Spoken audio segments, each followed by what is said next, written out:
Hola de nuevo.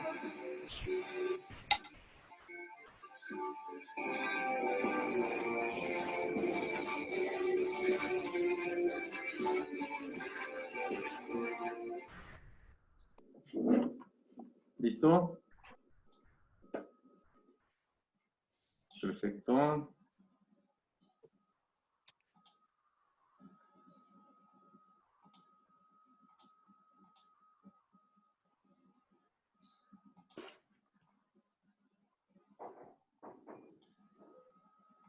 Déjenme darles acceso a todos. Estoy tratando de darles permisos para grabar, pero como están entrando ahorita todavía no puedo.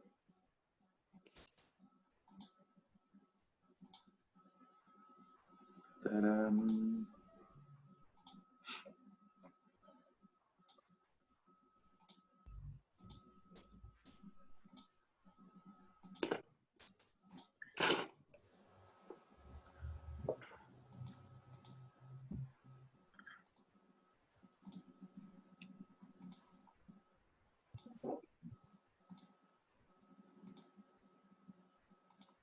¿Listo? Pues yo creo que continuamos si están de acuerdo. Van 13, uno más. Uno más para que sean los 14. No, todavía no voy a entrar hasta nuevo aviso. Quiero entrar hasta septiembre. No, aplazaron las clases hasta el 30. ¿Puedes cerrar los micrófonos de todos, por favor? Claro que sí. Vamos a silenciar a todos. ¿Todos silenciados? Nada más, si alguien quiere grabar y no le estoy dejando, dígame, pero si tiene micrófono, dígalo por micrófono. Lo que pasa es que el chat se me complica un poquito más, que de repente lo veo y de repente no.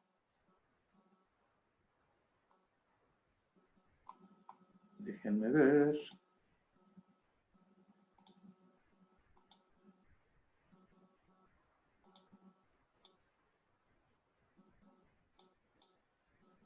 Ok, ¿listo? Pues vamos empezando con la segunda parte. ¿Sale? Nos quedamos aquí. Voy a regresar una más. Ajá. Ay, perdón. Ahora sí. Ah, qué caray. Permítame un segundito.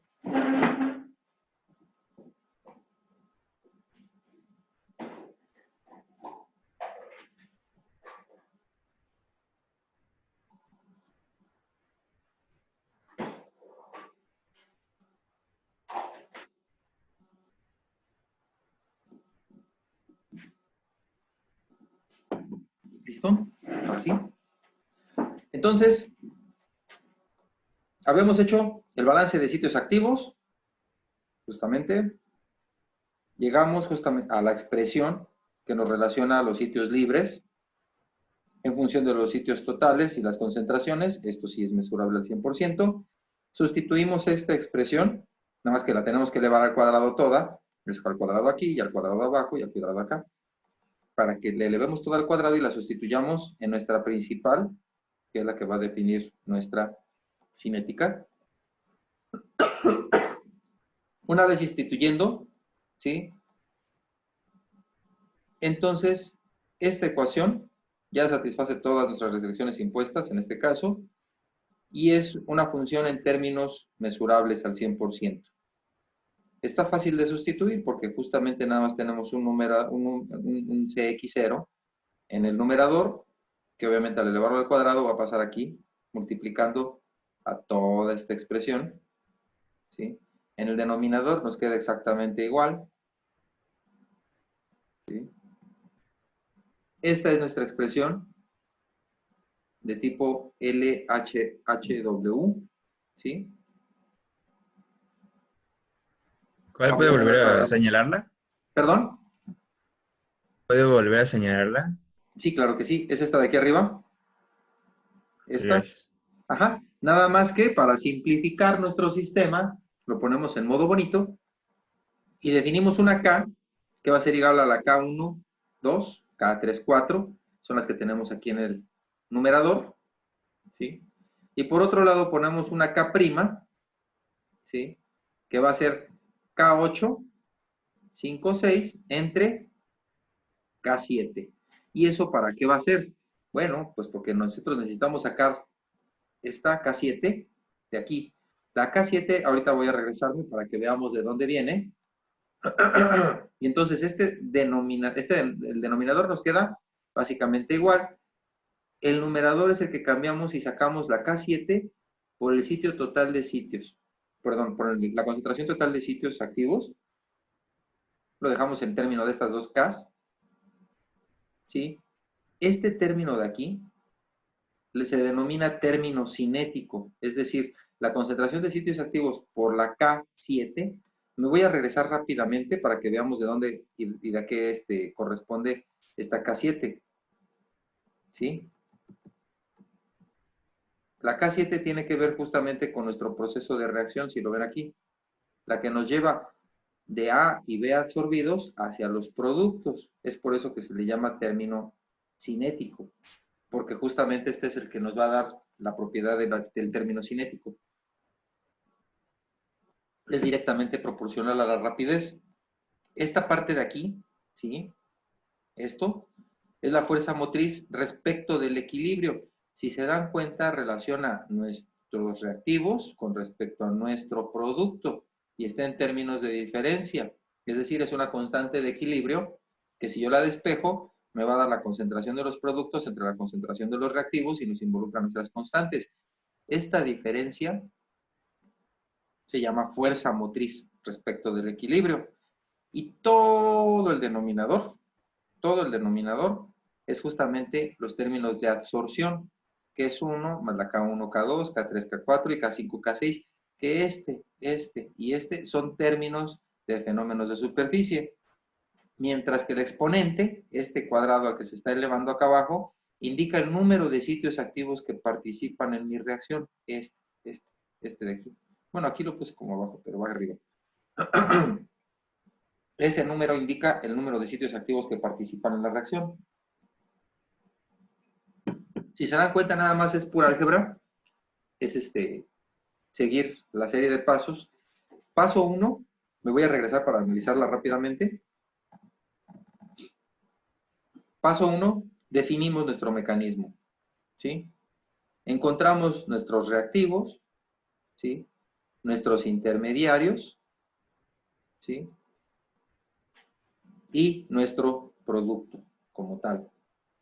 Identificamos el proceso lento, o cuál es el que está controlando nuestro sistema. Experimentalmente, se llama modo regular. Esto se hace por prueba y error, a final de cuentas. Dices tú, bueno, vamos a suponer que está controlando la reacción, y definimos esto. Encontramos la expresión para la cinética cuando controla la reacción y se compara con los datos experimentales. Si se ajusta, pues es bueno. Y si no, bueno, entonces vamos a suponer que está controlando la absorción de A. O vamos a suponer que está controlando la absorción de B. O vamos a suponer que está controlando la desorción del producto. Eso es así como se hace finalmente. Entonces, definimos nuestro mecanismo, encontramos nuestro paso limitante, nuestro paso lento, encontramos la expresión de rapidez que va a controlar todo nuestro proceso y a partir de las demás expresiones nos auxiliamos para encontrar los términos no mesurables, que en este caso son las especies absorbidas.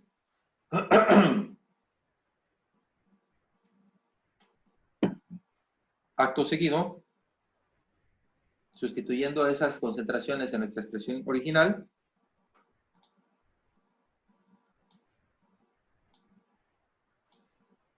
¿sí? Las ponemos y hacemos nuestro balance de sitios activos. En este caso, nuestro balance de dónde se puede absorber nuestras especies. Y eso lo llevamos a la expresión y ya la tenemos. Esos son básicamente los pasos básicos, ¿no? En este caso sí está muy bien definido cada uno de los términos de la expresión.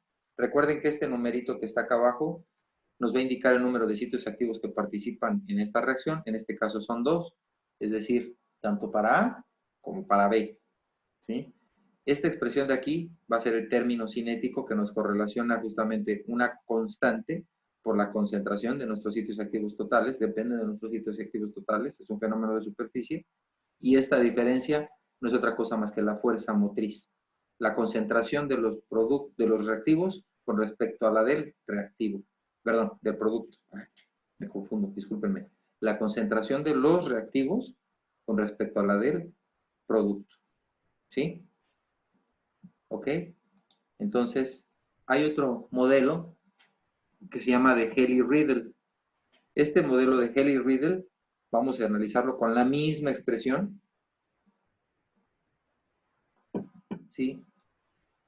Nada más que aquí la diferencia es que la reacción química se lleva a cabo entre A absorbida y B en fase gas. Es decir, solo se absorbe una de las dos especies que reaccionan para formar nuestro producto.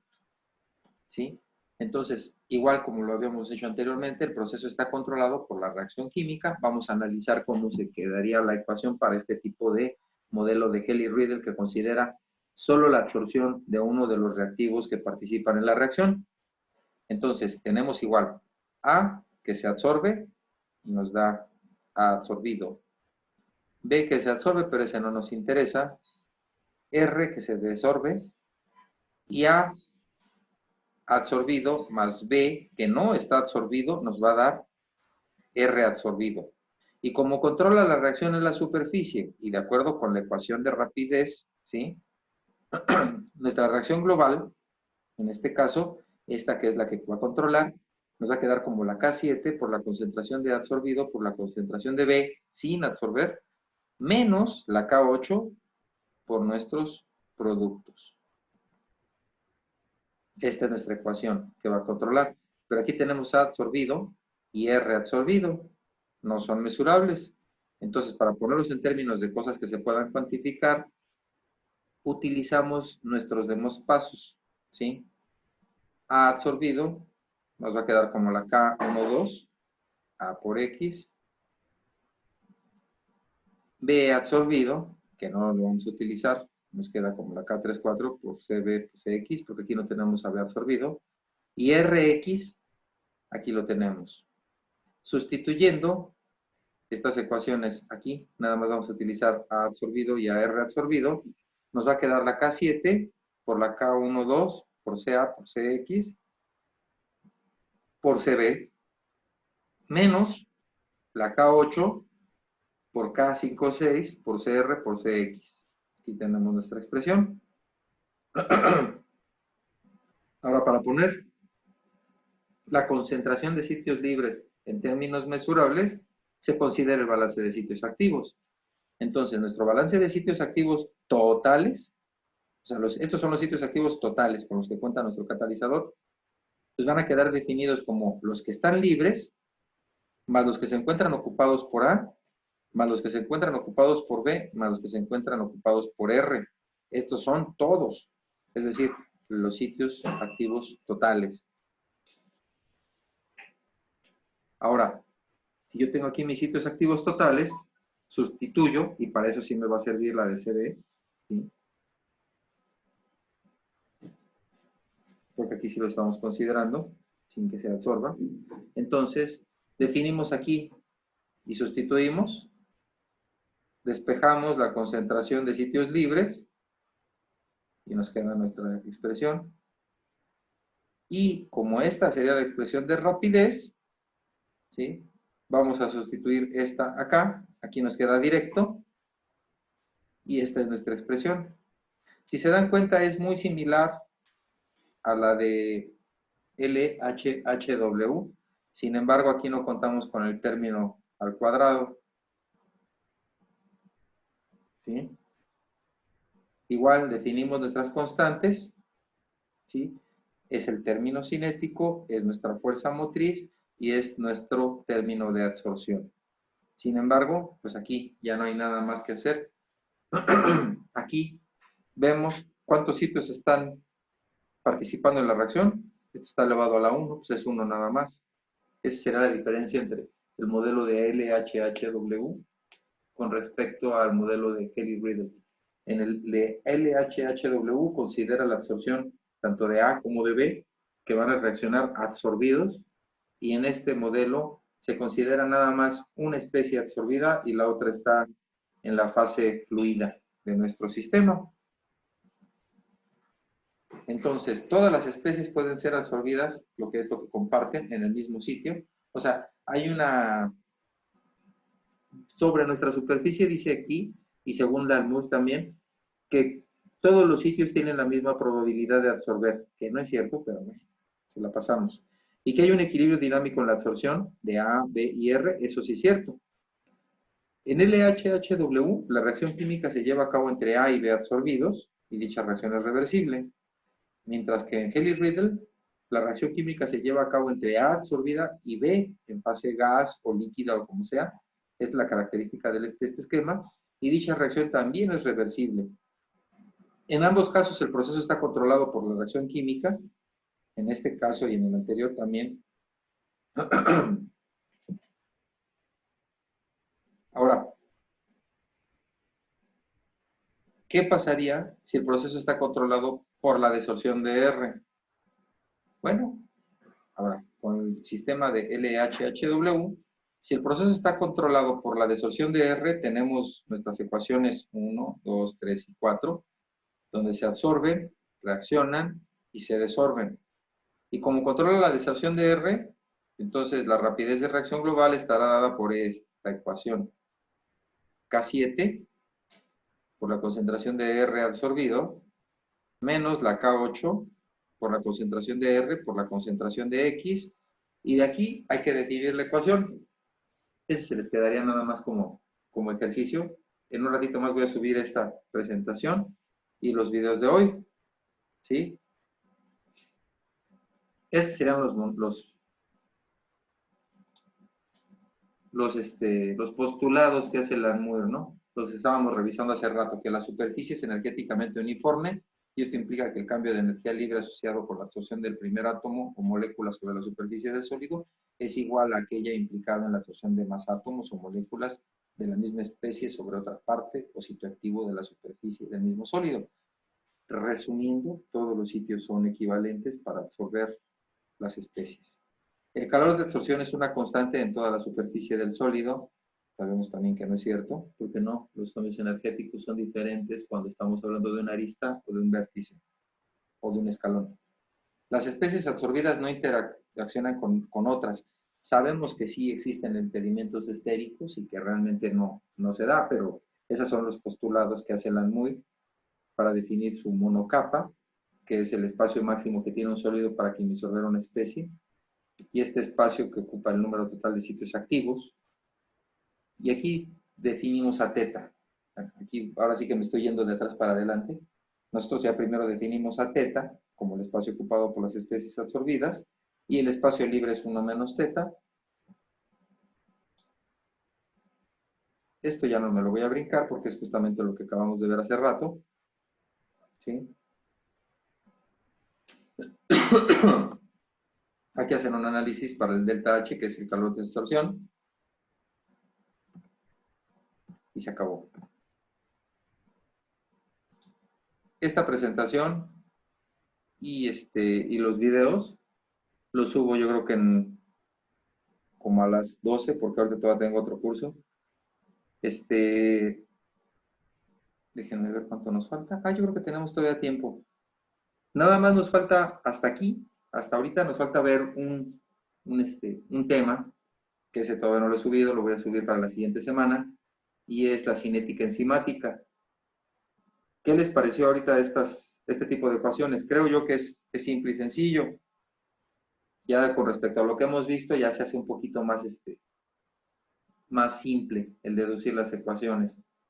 Necesitamos también hacer ejercicios, pero me gustaría terminar los temas y, retomando vacaciones, dedicarnos a puro hacer ejercicio para que todo quede muy claro y ver la aplicación de todo lo que hemos visto hasta ahorita. Si les parece, Y aprovechando que todavía tenemos prácticamente 20 minutos de sesión, me gustaría comenzar con el último tema, que es catálisis enzimática. Si están de acuerdo, pues vamos a empezar entonces. Si no, díganme, hablen ahora o callen para siempre. De esto vamos a hacer ejercicios, ¿Sí? pero después, ¿no? O ahorita. Es lo que les comentaba. Ahorita yo creo que no. Más bien esta semana que entra es de asueto y regresaríamos hasta el 15 con nuestra primera sesión. Si termino de ver ahorita el tema, el último tema que es catálisis enzimática, regresaríamos a puro revisar teoría y hacer ejercicios. Ver aplicaciones ya como tal, si están de acuerdo. O dejamos este último tema para regresando de vacaciones. Pues como usted diga, profe. Pues yo creo que empezamos de una vez. Es más fácil retomar algo o verlo de nuevo, porque todavía tenemos ahorita, hay que aprovechar, son 20 minutos muy valiosos. Igual y si alcanzo a avanzar un poquito más en lo que es el método de Michaelis y Menten.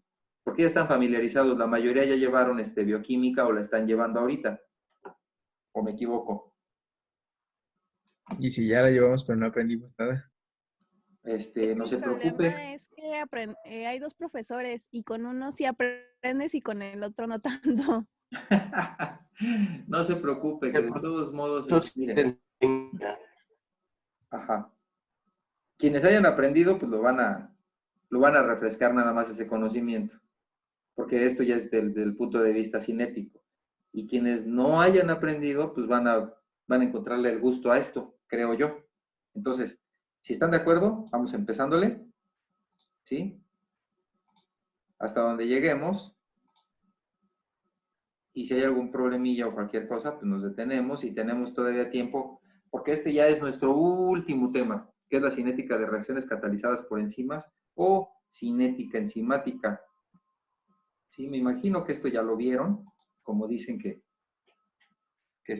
con algunos se aprenden y con algunos otros no. Nada más para retomar así, a grosso modo, ¿no? Las enzimas son justamente macromoléculas biológicas que se comportan como catalizadores muy potentes y eficaces de las reacciones químicas en los sistemas biológicos. Yo sé que leer no es presentar, pero en este caso no hay mejor manera de decirlo que lo que ya tengo aquí escrito. Y una enzima es una proteína con una muy bien definida estructura primaria y secundaria. La estructura primaria está determinada por la secuencia de los aminoácidos, en tanto que la estructura secundaria tiene que ver justamente con un arreglo espacial, es decir, eso, en el espacio, el cual depende en gran manera de los puentes de hidrógeno. Sabemos pues que los puentes de hidrógeno son una parte fundamental en la estructura de los ácidos y de los aminoácidos biológicos. Estas biomoléculas son estables y funcionan en condiciones muy suaves, es decir, ambiente acuoso, bajas temperaturas y en muchas ocasiones un pH neutro. Es como quisiéramos que siempre fueran las reacciones, ¿no? Muy suaves, en ambientes muy, muy, muy nobles y con altísimos rendimientos. No cabe duda que la naturaleza es otra cosa. Entonces, la catálisis enzimática es esencial para justamente todos los organismos que estamos vivos, ya que hace posible que en condiciones fisiológicas, es decir, muy, muy, muy, muy, muy nobles las condiciones, tengan lugar reacciones químicas, las que en ausencia de catalizador requerían condiciones extremas de presión y temperatura o de pH. La actividad catalítica depende de la integridad de su conformación proteica nativa, es decir, cuando sufren algún daño en su conformación de las proteínas, este tipo de macromoléculas se desactivan o se desnaturalizan, como se conoce. Se desnaturaliza o se disocia en subunidades y eso hace que pierda completamente toda su actividad catalítica y para procesar estos sustratos. ¿Sí? En 1890 este señor Emil Fischer propuso justamente un modelo de llave cerradura que le llamó para explicar la especificidad de esas enzimas. Es decir, solamente las que se encuentran estéricamente dispuestas para entrar dentro de una enzima, este es un sitio activo, este es el sustrato y debe de estar estéricamente dispuesto todo este sustrato para entrar en un sitio activo. Si no tiene esta conformación, simplemente no es posible que reaccione. Primero se forma el complejo enzima-sustrato y de ahí, ¿sí?, procede este complejo. Partiendo de aquí, se separa. La enzima continúa siendo la misma, mientras que el sustrato ya se ve modificado. Muchas enzimas poseen estereoespecificidad y catalizan reacciones de sustratos en una configuración, pero no en otra. Eso es muy importante. Hay enzimas que solamente reaccionan con un tipo de sustratos. Puede ser con un sustrato 1 y sustrato 2, o puede ser con un solo sustrato. Esto no lo voy a abundar mucho porque dice que una enzima puede contener uno o más sitios activos. El sitio activo consiste solamente de unos cuantos residuos de aminoácidos y el resto de la proteína se requiere para mantener su integridad tridimensional.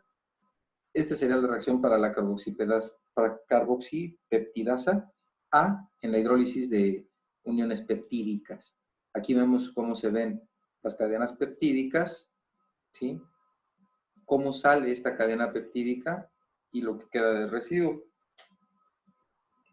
Toda esta parte le involucra más a lo que es la parte de la bioquímica. Lo que sí les quiero comentar es que estas reacciones enzimáticas son exageradamente importantes.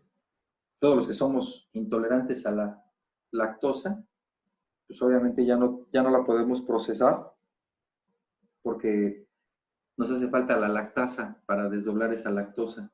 Y en lugar de que la lactosa se desdoble y podamos aprovechar todas las proteínas, pues como no tenemos lactasa y no producimos lactasa, lo que hacemos es que se fermenta y nos causa un buen de problemas. Pero bueno.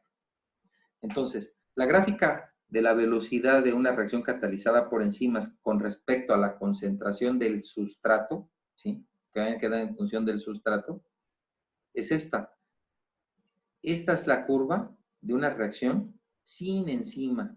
Dense cuenta de qué velocidad puede tomar cuando no existe la enzima. Y esta es la rapidez cuando colocamos ya una enzima que va a catalizar nuestra reacción. Es increíble lo que acelera la reacción esa enzima. Como podemos ver, esta es una ecuación de una hipérbola y esta es la ecuación de la hipérbola, donde tenemos una constante A multiplicada por X entre B, que es otra constante, más el mismo X. X va a quedar definida por la concentración del sustrato, ¿sí? Entonces, el mecanismo de estas reacciones catalizadas por enzimas fue estudiada por Michaelis y Menten, hombre y mujer, ¿sí?, donde se supone que tenemos una enzima, ¿sí?, más un sustrato que al sumarse forman el complejo enzima-sustrato. Esto se podría equiparar como lo que hemos estado viendo de absorción-desorción. Este sería el proceso de absorción, este sería el proceso de desorción.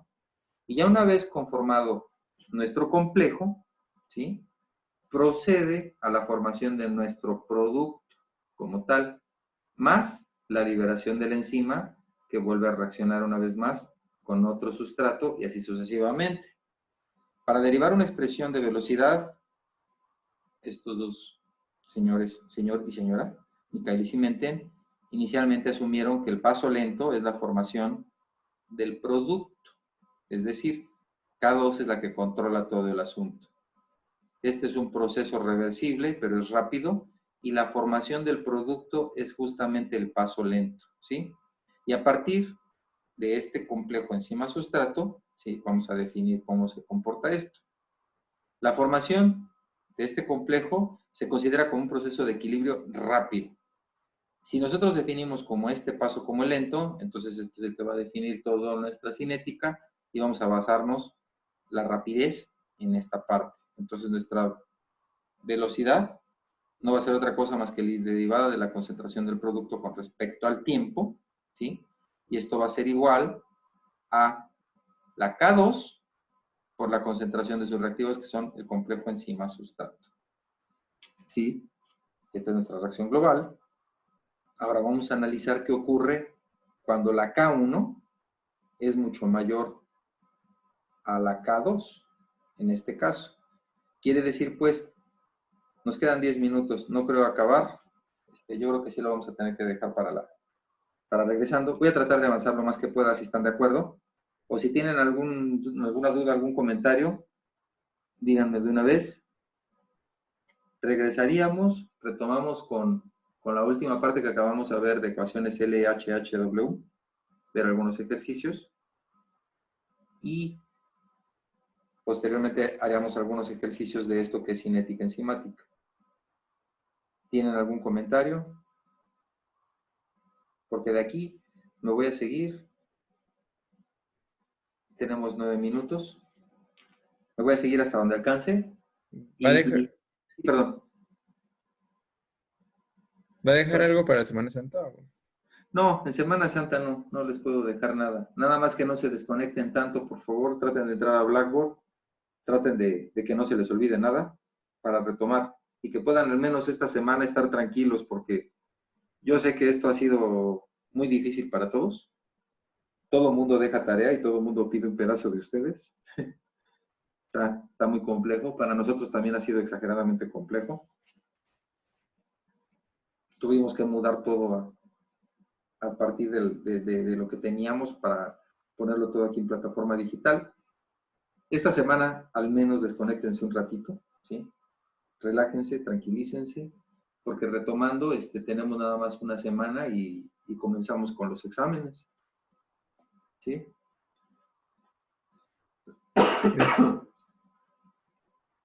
Ok, entonces me sigo y a ver hasta dónde llego, ¿sale?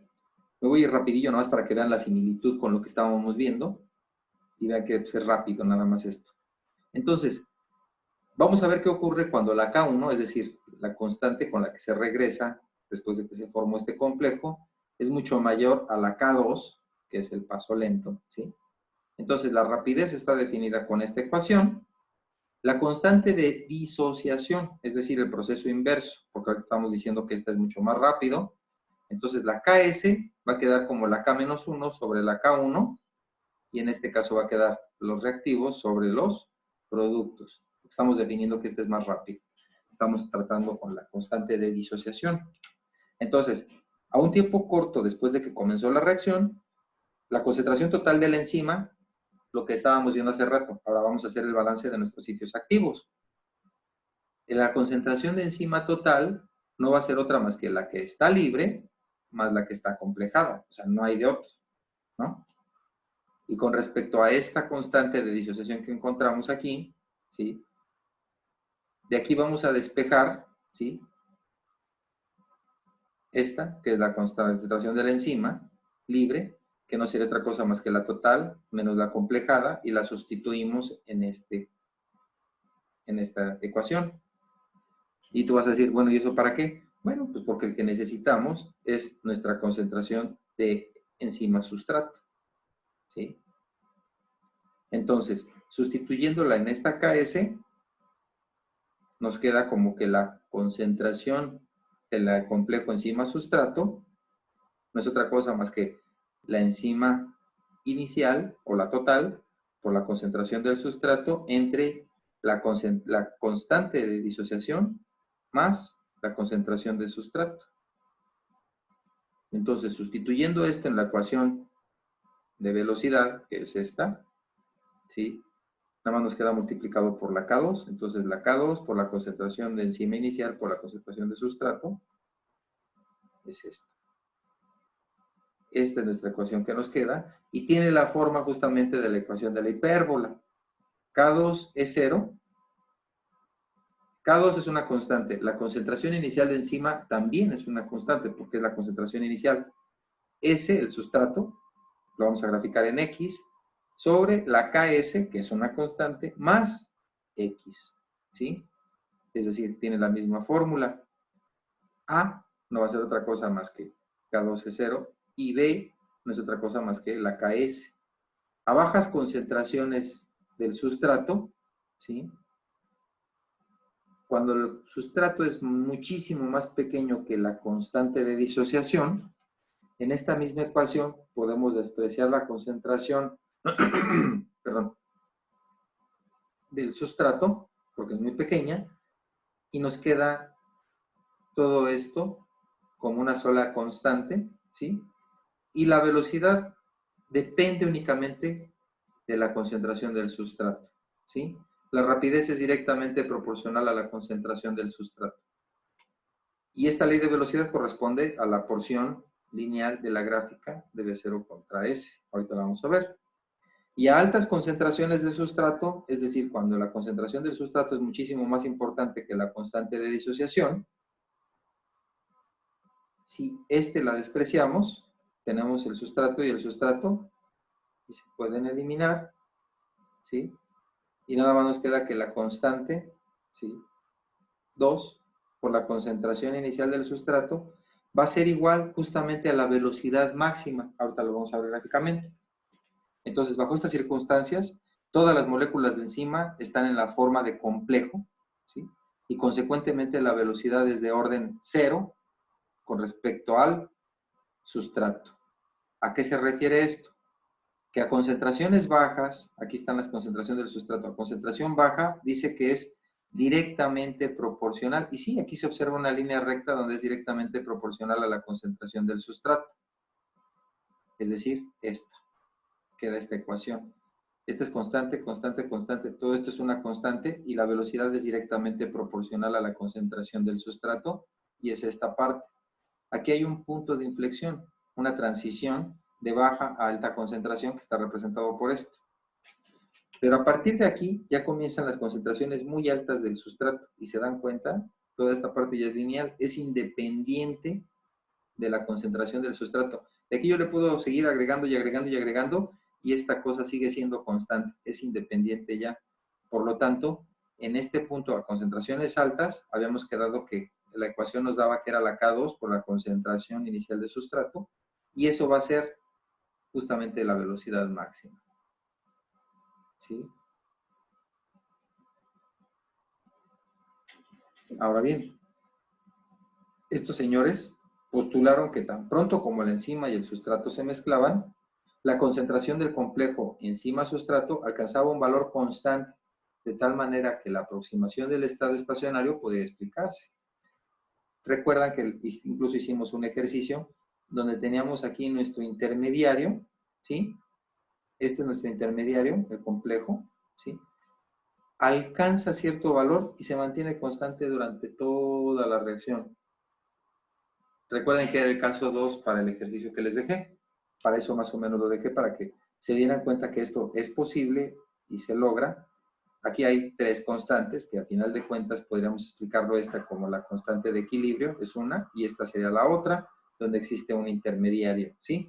En este punto de aquí, la variación de la concentración del complejo enzima-sustrato con respecto al tiempo, pues no hay. Permanece constante y por lo tanto su derivada es igual a 0, su rapidez es igual a 0, y aquí podríamos aplicar el concepto de estado estacionario, ¿sí? Ahora, tomando en cuenta la cinética del estado estacionario, ¿sí? Tenemos esta reacción. Es lo mismo exactamente que lo que acabamos de ver, ¿sí? La concentración de la enzima sustrato, su variación con respecto al tiempo, vamos a tomar esta concentración, va a ser igual a la K1, ¿sí? Porque lo involucra, se está formando, por la concentración de sus reactivos ES, menos la K-1 por la concentración de sus reactivos, y aquí se sigue consumiendo, entonces nos queda menos la K2 por la concentración de sus reactivos, y como lo consideramos en estado pseudoestacionario, todo esto lo igualamos a 0 porque esta rapidez es 0. Hacemos nuestro balance de sitios activos, perdón, y despejamos la concentración de la enzima libre, ¿sí? La sustituimos en esta ecuación y despejamos esta parte que es la que nos interesa, el complejo enzima-sustrato. Al hacer eso, nos queda la K1 por la concentración inicial de enzima por la concentración del sustrato sobre la K1 por la concentración de sustrato más la K-1 más la K2. Sale de esta parte de aquí. Tenemos aquí, nada más estamos factorizando. Y aquí es donde despejamos. ¿Sí? Entonces,